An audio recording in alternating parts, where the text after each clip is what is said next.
at the council chamber of the State House in Abuja. She succeeds Ariwola, who assumed office on June 27, 2022, and bowed out on Thursday upon attaining the mandatory retirement age of 70 years. Let's take it to Kogi State now, where Governor Usman Ododo has hailed the ruling of the Supreme Court that affirmed his election as governor of the state, saying the verdict revalidated the position of Kogi people who freely cast their ballots on November 11, 2023. Speaking while reacting to Supreme Court verdict in Abuja today, Ododo commended the Supreme Court on the verdict, which he says restores stability to the government and pulls the state on the path of progress.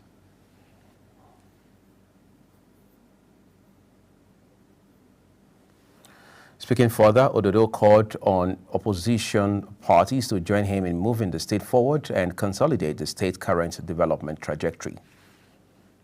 Not just about our victory, but about how the judiciary head onto the point of law and ensure justice in this matter. You see, judiciary remains the last hope of a common man like myself. They were threatened. They were called names, all sorts of things. They were intimidated, but they have head onto the point of law by not allowing that to make them call what is black white and vice versa. Thank God. This victory is not all about me, myself. It is about the people that troop out on November 11. In a related development, Supreme Court has upheld the Imo State governorship election that produced Hope Uzodimma as the governor of the state for a second term. A 5-member panel of the Apex Court, in a unanimous decision, dismissed the appeal brought before the court by the People's Democratic Party and its candidate Samuel Ayawu in the last governorship election in the state. In the lead judgment delivered by Justice Muhammad Bala Idris, the court resolved all the issues raised for determination in the appeal against the appellants. Similarly, the Supreme Court has affirmed the re-election of Senator Odoye Diri as the governor of Bayelsa State for dismissing the appeal of Temipire Silva, candidate of the All Progressives Congress in the November 11, 2023 off-cycle election.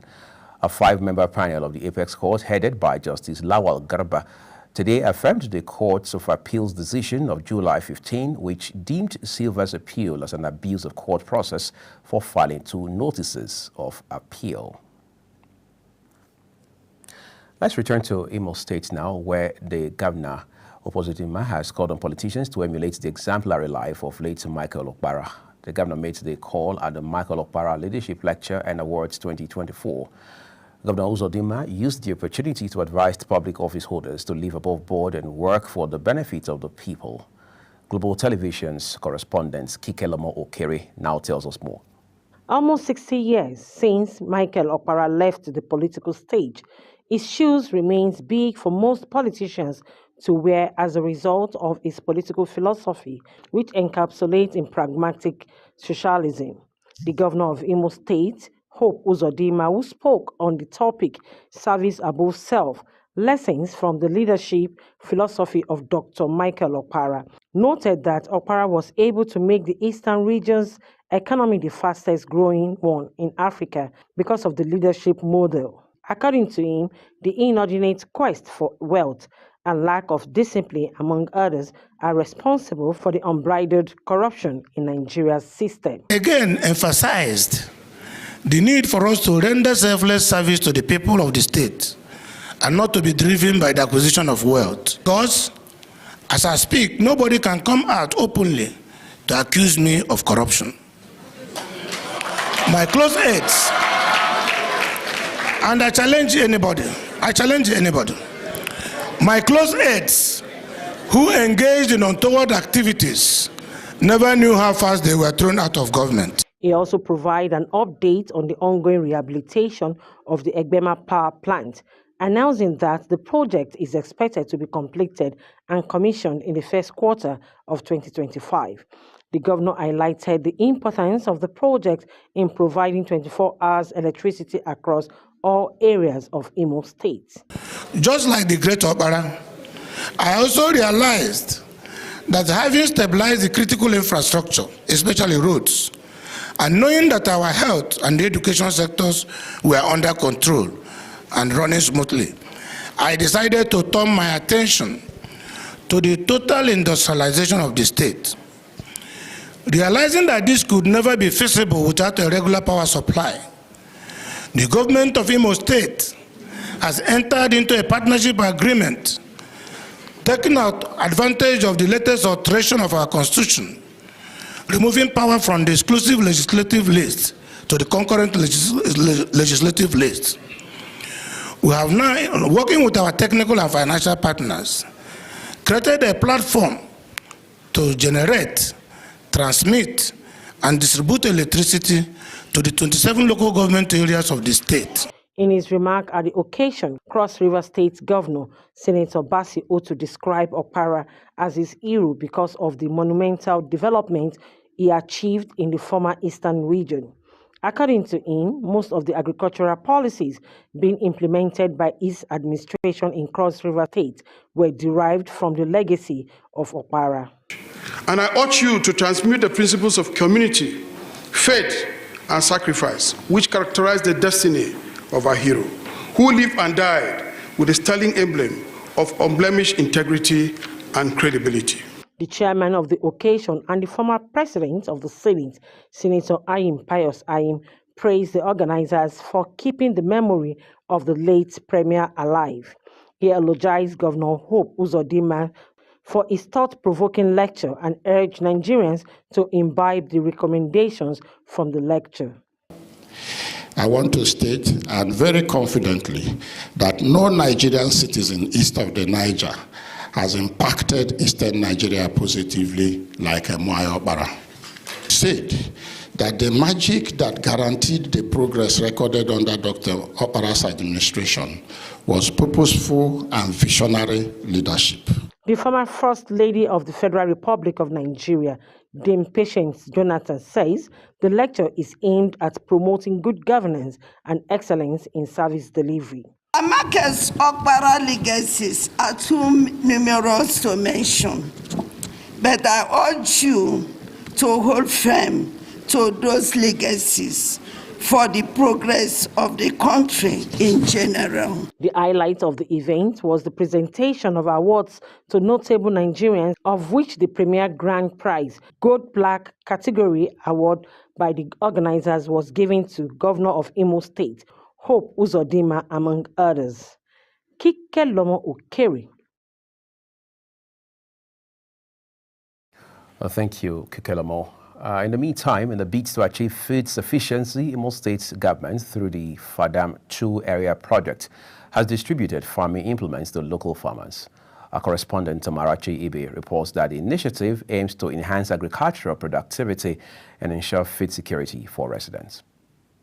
The Commissioner for Agriculture and Food Security, Cosmos Madoba, who led the distribution of the farming implements to farmers from the 27 local government areas of the state, urged them to utilize the implements judiciously. The governor has told me to inform you that he will be very, very grateful if we are able to apply these materials according to the needs that it will deserve. Go home, take them, go back to your farms, do whatever you need for to make sure that by this time around, this year, we will have food in excess. To the happiness of all of you and to the joy of the government and to the joy of everybody. Charles Enya, head of Fadama Resort Area 2 project, explains the role of Fadama and the Imo State government in purchasing the farming implements. Fadama Resort Area 2 is one of the platforms for NG cares here in the state. And as a matter of fact, His Excellency, Senator Hope Uzodinma, supported by funding Fadama Resort Area 2 to procure input for farmers. The chairman of All Farmers Association of Nigeria, Imo State Chapter, Vitus Enwerem, expressed gratitude for the gesture, predicting a significant impact on next year's harvest. My advice to them is for them to organize themselves very well and make use of these inputs judiciously use it in their farm. I've already promised the government that the effect of this impact today will be felt in the next year harvest season. Amid the country's increasing food insecurity, this initiative is expected to boost food production in the state. Amarachi Ibe, Global TV, Owerri. Thank you, Amarachi. Let's turn to other stories tonight. The Nigeria Hydrological Services Agency has warned the public regarding the rising water levels of the river Niger as of August 22nd, 2024. This alert comes in response to a report from the Niger Basin Authority in Niamey, Niger Republic, indicating that upstream activities in Niger and Mali have contributed to the situation. A statement by the Director General of the agency, Umar Mohammed, noted that floodwaters from the two countries are expected to move gradually into Nigeria through Kebbi State, further noting that dam operators at Kanji and Jeba on the river Niger have been informed and are fully prepared to manage their situation. The Nigerian Medical Association, NMA, has called on the Cross River State government to urgently enhance its surveillance mechanisms against Mpox amidst increased vulnerability.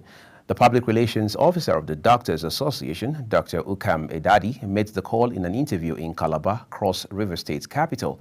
The Cross River State chapter of the association therefore warned that the state is more vulnerable than others. The federal government says it has set up at least 40 aging desks basically meant for care of senior citizens in 40 different ministries, departments, and agencies, noting that one individual agency or ministry cannot handle issues related to aging.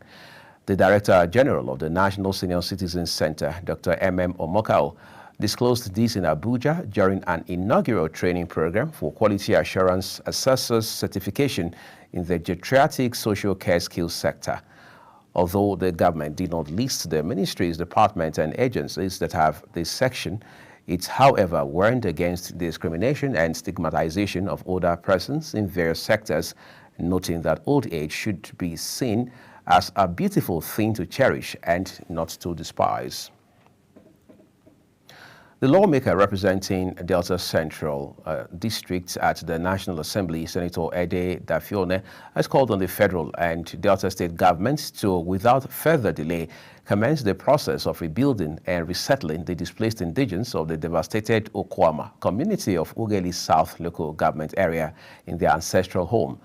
This is stated that civilians arrested in connection to the killings of soldiers in the community must be respected and not subjected to any form of abuse.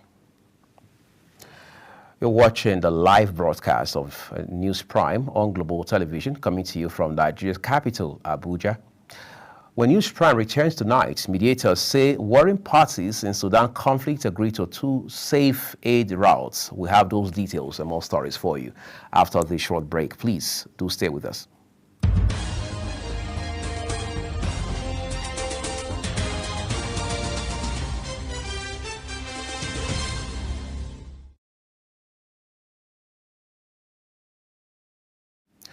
This is Global Television, bringing you a live broadcast of News Prime with Uyi Agmofwebe. We appreciate your time with us.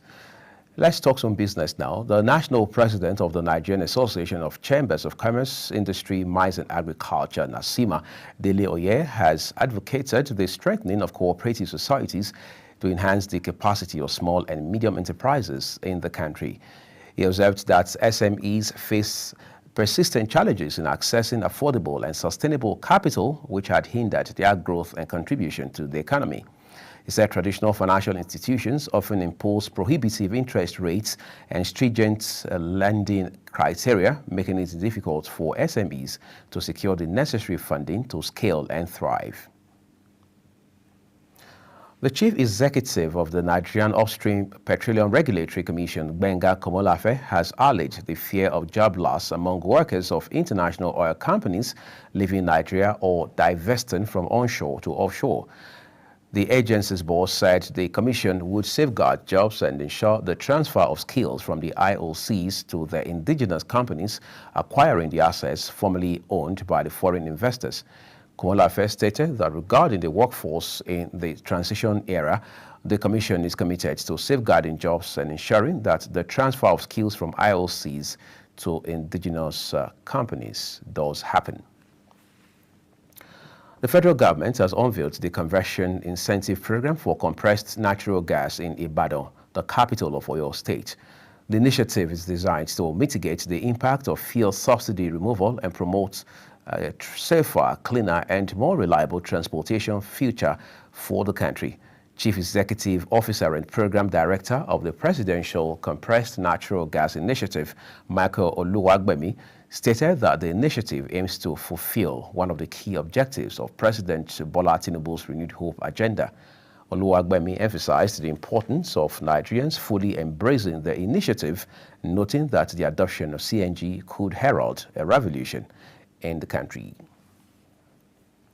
The federal government, through the Rural Electrification Agency, has installed power plants in 6 federal universities as part of efforts to provide reliable power to critical sectors of society.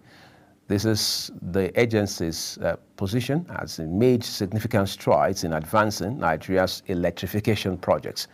According to a recent briefing provided by the agency's Managing Director, Abba Abubakar Aliyu, the Minister of Finance and Coordinating Minister for the Economy, Wale Edun. On the foreign scene now, countries staging talks in Switzerland say the warring parties in Sudan have both agreed to provide safer humanitarian access into the conflict-ravaged nation along 2 key routes. A war has raged since April 2023 between the Sudanese army and the country's de facto ruler.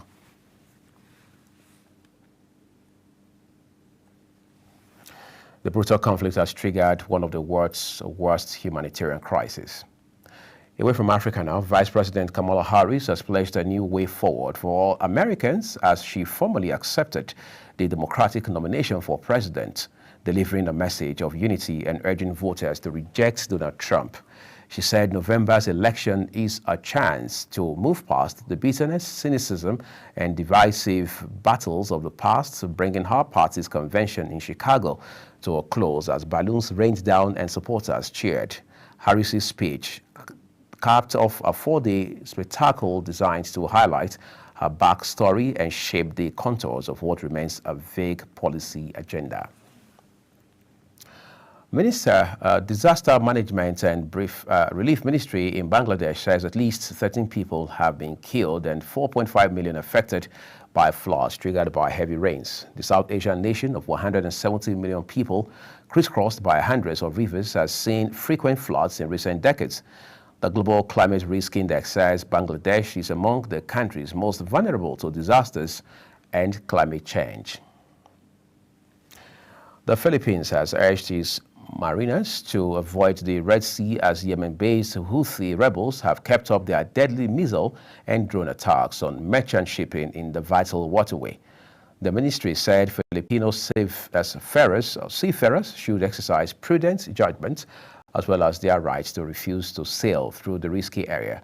The warning came a day after 23 Filipino and 2 Russian crew members were rescued from a Greek-flagged oil tanker that was hit by several projectiles off the rebel-held Yemeni port of Hodeidah.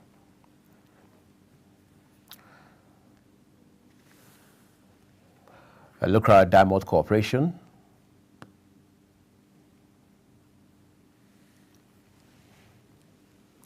Lucra Diamond Corporation, a Canadian diamond mining company with a producing mine and exploration license in Botswana, says a massive 2,492 carat diamond, which is said to be the second largest in the world, has been discovered in Botswana. The company stated that the diamond is discovered in Karawe Diamond Mine in northeastern Botswana using X-ray detection technology.